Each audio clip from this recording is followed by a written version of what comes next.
Salve, salve pessoal, aqui quem está falando é o professor Márcio.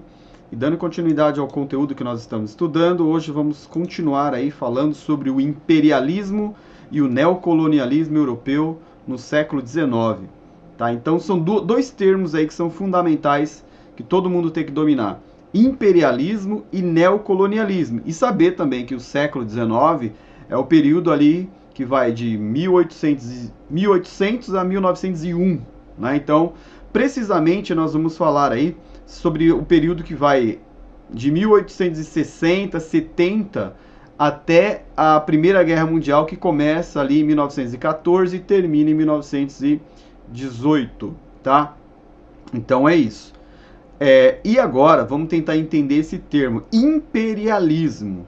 Né? Então, quando nós ouvimos a palavra imperialismo, ela nos remete ao quê? A ideia de império. Não é? E a ideia de império nos faz lembrar do quê? Qual império que dominou boa parte da Europa, Oriente Médio e Norte da África ali na Antiguidade? Quem? Quem foi? Quem foi? Sim, meus amiguinhos, o Império Romano, é isso mesmo. Então, olha lá, Império Romano. Então, outra palavra que temos que associar com a ideia de império é a ideia de imposição. Então, quando o Império Romano dominava uma área, eles colocavam como a imposição da cultura romana. Né? Então, por exemplo, não sei se vocês sabem, mas a gente fala português por conta da mistura do latim, que era a língua falada pelos romanos, com a língua falada pelos povos que habitavam ali a chamada Península Ibérica, onde está Portugal e Espanha. Então, a mistura do latim com a língua falada, por exemplo, onde que hoje é a França, vai dar o francês.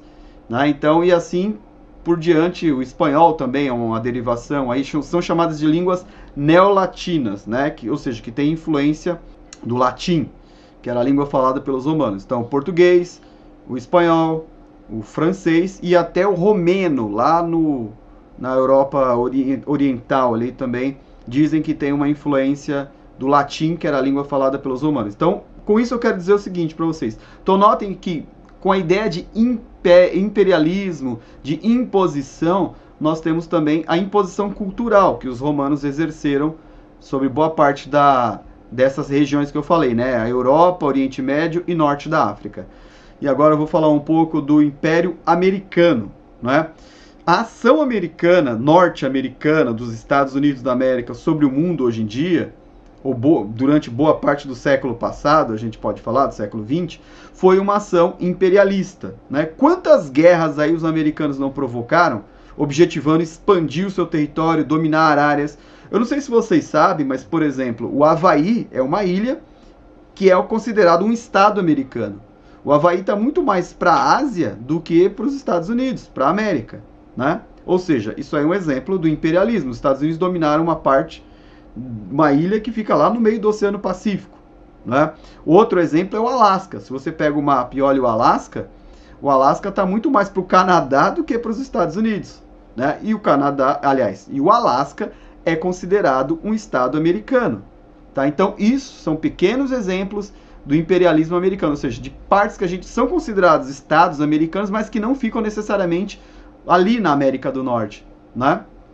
Próximo a Nova York, a Los Angeles, enfim, Chicago, aos Estados Unidos que a gente conhece, tá? Então, o imperialismo ele pode ser de três formas, tá? Então, pode ser o imperialismo cultural. Olha lá, o exemplo americano é perfeito aí também. Vamos pensar aqui, nós enquanto brasileiros falamos português, né? Mas quando a gente vai a um lugar que tem um monte de loja, num espaço só, esse lugar chama shopping center. Shopping center é uma palavra em português? Não, né? Uma palavra em inglês. Shopping center.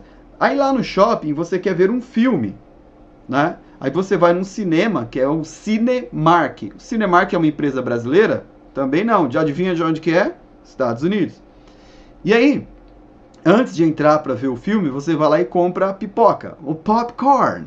E você compra também Coca-Cola. Coca-Cola é uma empresa brasileira?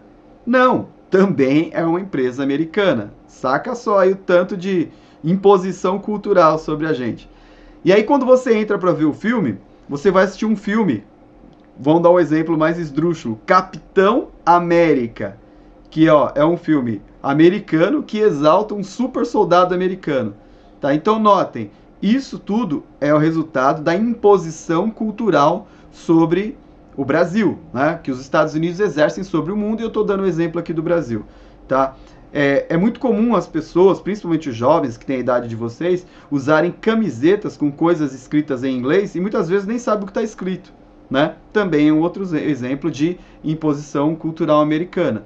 Os tênis que vocês usam, Nike, por exemplo, é uma empresa, a Nike é uma empresa americana. O McDonald's é uma empresa americana. Então notem o quanto a cultura americana está imposta sobre a nossa, né? Então é interessantíssimo a gente fazer essa reflexão sobre o quanto que a gente está impregnado da cultura americana. Eu falei do cinema, mas muitas vezes as músicas que a gente gosta também, né? As bandas de rock, os cantores, as cantoras, os grupos de uma forma geral, são cantores americanos. Tudo isso está dentro desse lance da imposição cultural americana. Mas eu falei que a imposição pode ser de 3 formas. Nós temos também a imposição econômica. Ou seja, a imposição econômica é quando, vamos dar o exemplo dos Estados Unidos novamente. Os Estados Unidos pressionam o Brasil, a Argentina, o México, por meio da ONU, que é a Organização das Nações Unidas. A Organização das Nações Unidas foi criada depois da Segunda Guerra Mundial para zelar pela paz no mundo, mediar conflitos, né? Mas aí, onde que fica a sede da ONU? Fica nos Estados Unidos, em Nova York, precisamente. Então, os Estados Unidos são o país que tem o maior poder de mando e de veto na ONU. Então, as imposições americanas dentro da ONU normalmente são as que valem mais, vamos dizer assim. Então, por exemplo, o Brasil está passando por dificuldades econômicas, ou o México, ou a Argentina, ou algum país da África. Recorrem à ONU, né, ao FMI, que é o Fundo Monetário Internacional, que é um órgão da ONU, para pedir dinheiro emprestado. E aí o FMI vai ser o braço americano agindo no Brasil, no México, na Argentina ou nesses países da África. Por exemplo, impondo uma coisa chamada privatização.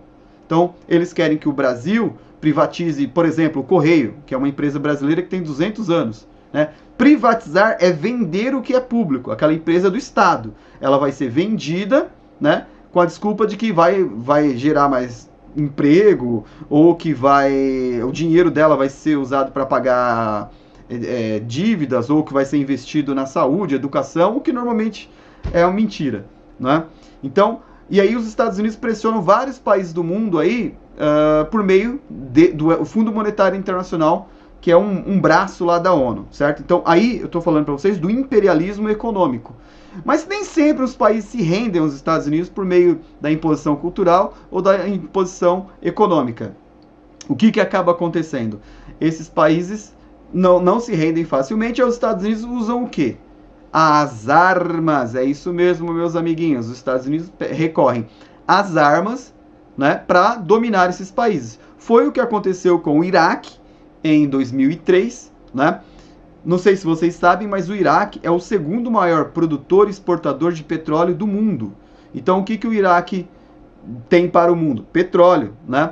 Só que desde os anos 80, lá 1980 e alguma coisa, 88 mais ou menos, já teve uma briga do Iraque com os Estados Unidos ali, só que os Estados Unidos não conseguiu invadir o Iraque, né, naquele período. E aí em 2003, quando o George W. Bush assume o poder, o foco dele era invadir o Iraque para servir as empresas que patrocinaram a sua campanha eleitoral. Então ele vai ao Iraque, né, começa a bombardear Bagdá, que é a capital do Iraque, e aí, em poucos meses, o Saddam Hussein, que era o presidente do Iraque, que era um ditador, mas quem tinha que tirar o ditador do poder é o povo do Iraque, não os americanos. Estamos bombardeando o Iraque pela paz. Now, this is what it looked and sounded like in Baghdad. It was this short, and this is what happened.